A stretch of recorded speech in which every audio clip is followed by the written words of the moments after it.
Welcome to a comfyHQ segment of The Comfy Chairs, a podcast from 123 Limited. This is your host, Kate. Today we're talking about two essential and often tricky parts of leadership: building trust with your team and addressing those situations where someone has great skills but brings the mood and performance down. These questions get to the heart of what leadership really is: being clear, consistent, and compassionate, even when it's uncomfortable. How do leaders cultivate trust and credibility with their teams? This question comes at a great time. I just recorded the second anniversary episode, and we talked all about trust, so it's still fresh on my mind. And while I won't repeat that conversation, there are some themes worth revisiting here: communication, being a role model of trust and trustworthiness, and using trust to build psychological safety. Let's begin with the role of communication in trust building. I'm fond of saying that communication, as a skill or practice, is a big bucket. So for our purposes today, communication is the messages you share and the methods you use to share them. And for both messages and methods, the first factor in cultivating trust is consistency. What you tell people needs to be consistent over time, and it needs to happen in reliable ways. This means consistent frequency, audience, and channel. If you commit to a weekly email update for your team, for example, you grow trust when the content of the update aligns with actual events, when you send the email at the same time each week, and when you remember to include everyone on the team. You told people what you would do, you did it, and then did it again and again. Being reliable is a key component of being trustworthy. Reliability extends beyond communication when it comes to trust. It also supports you in being a role model for trust with your team. Modeling trust goes in two directions. First, behaving in ways that make it easy for others to trust you. And second is actively trusting your team.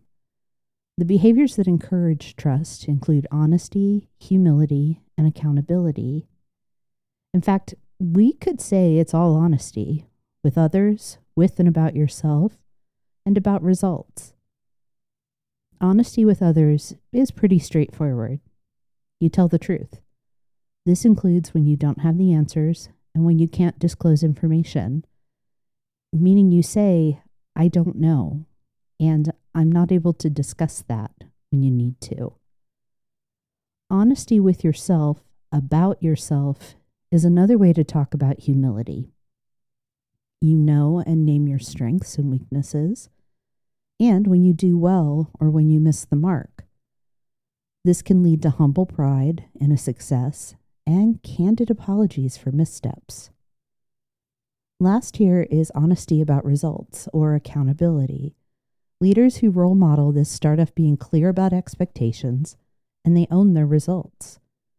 When you approach each encounter with honesty, you build and keep trust. This type of holistic honesty also supports placing your trust in others. When leaders can honestly and accurately assess employees' abilities, provide compassionate feedback, and be transparent with results, they lay the foundation for delegation and trust in their team. Balanced communication and a willingness to celebrate success and address problems, these both contribute to trust. And they also support psychological safety, a kind of trust 2.0. When you nurture an environment that supports and expects honesty and accountability, when you own your results as the leader, and when you are consistent in your communication and feedback, you make it possible for your team to do their best and to stretch and experiment. And when mistakes happen, and they will, you have already established the circumstances where people can reveal and learn from those mistakes. All of this based on the platform of trust you've built. So be confident that trust and credibility will naturally grow from your consistency accountability, and compassion. How do I handle a team member who has great skills but a bad attitude? In my time working in HR and organizational development in hospitals, I lost count of the number of times I heard, "She's a great nurse, but..." This was the language these managers had for talking about attitude concerns. What they didn't always see, though, is that this is actually a question of performance, because performance extends beyond skill proficiency. Productivity is always a great starting point for assessing performance. So are skills. But these only cover what we do. We have to consider how the work gets done to have a full picture of an employee's performance. This is just a more effective way to talk about attitude, not what you do, but how you behave. If our good nurse has deep clinical knowledge and the ability to perform essential care efficiently, that is a solid starting point. It's good. But let's say this nurse is starting an IV. She knows every step and can do the task in record time.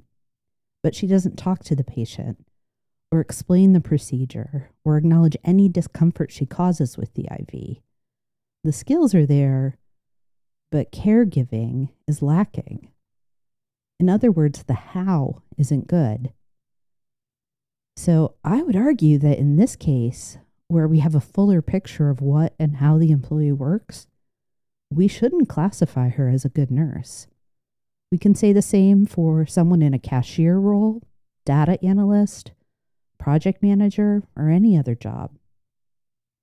This perspective is important if you want to address the issue. Without linking what and how, you will struggle to affect change. Because let's be honest, attitude is vague and slippery. It's connected to thoughts and feelings. It's subjective and arguably not within a manager's purview. But behaviors, a manager can talk about those all day long. So your work here is to get really skilled at observing behaviors and communicating what has been observed without interpretation or assumptions. For example, you don't want to say, "Jane, you were rude to that customer." Instead, the feedback should sound like this: "Jane, during your last customer interaction, I saw you roll your eyes. You interrupted the customer multiple times and told her that you weren't willing to go to the stock room to search for the shoes she wanted."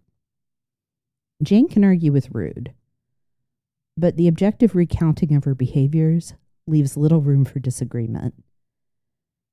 And this makes you free to move beyond talking about Jane's actions to revisiting expectations and exploring the mindsets or other barriers hindering her ability to perform.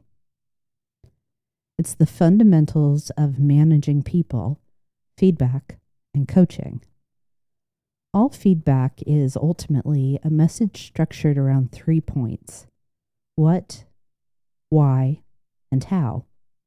What you observed, why it matters, and how you deliver the message. See, even your behavior matters.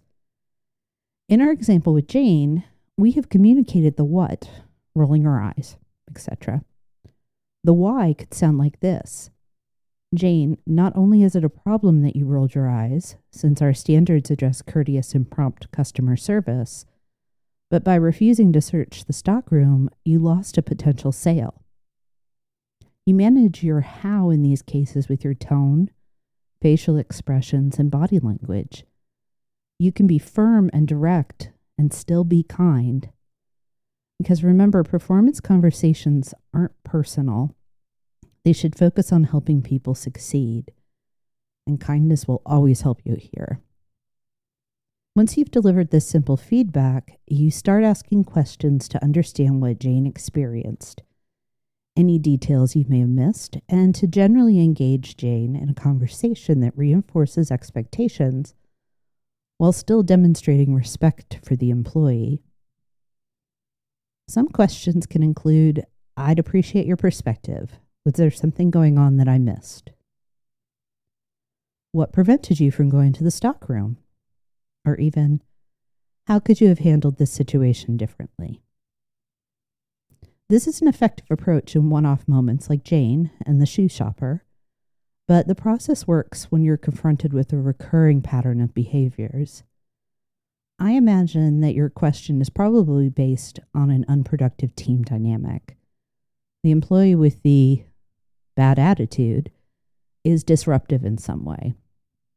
If that's the case, you can use this same approach to address the behaviors that you're interpreting as a bad attitude. Again, the core skill is objective observation. What exactly do you witness this employee doing that disrupts the team's work? Maybe he repeatedly interrupts his coworkers during meetings and either disagrees with them in front of clients or criticizes their ideas without offering support or solutions. In this case, you would outline what you have seen and then explain why these behaviors are a problem. It could be that the team is losing clients because they're not presenting a united front, and your customers report that they've lost trust because of one of these meetings. Or you may need to explain directly and compassionately that other members of the team don't want to work with this employee, and his actions are creating bottlenecks and lost time. Well, you still want to invite him into the conversation with relevant, neutral questions. Depending on the severity of his behavior, you may need to devote time to resetting behavior expectations and being very clear about what changes you expect to see and by when. This could sound like, Joe, teamwork is important here, and we all have to be able to depend on each other. I expect you to stop disagreeing with your colleagues in client meetings immediately. If you have concerns, please share them before or after these meetings. Ideally, you would bring concerns to your coworkers in a timely and respectful fashion, but you can always bring your concerns to me. Is this a change you can agree to make starting today? By linking behaviors to the full picture of performance, you make it possible to avoid messy and subjective conversations about attitude. When we stop talking about attitude and start talking about behavior, we move from frustration to action. That's how leaders create real change, with clarity, consistency, and a full picture of performance. Thanks for spending a few minutes with me today. If this episode gave you a useful nudge or a new tactic to try, I'd love to hear about it. And if you've got a leadership or learning question of your own, please send it my way. And as always, if you're looking for a partner to support your team's development or help them get serious about succession planning, you can learn more at 123ltd.com. Thanks for listening. Next week, I'll be back in the comfy chairs with a conversation about healthy workplace cultures.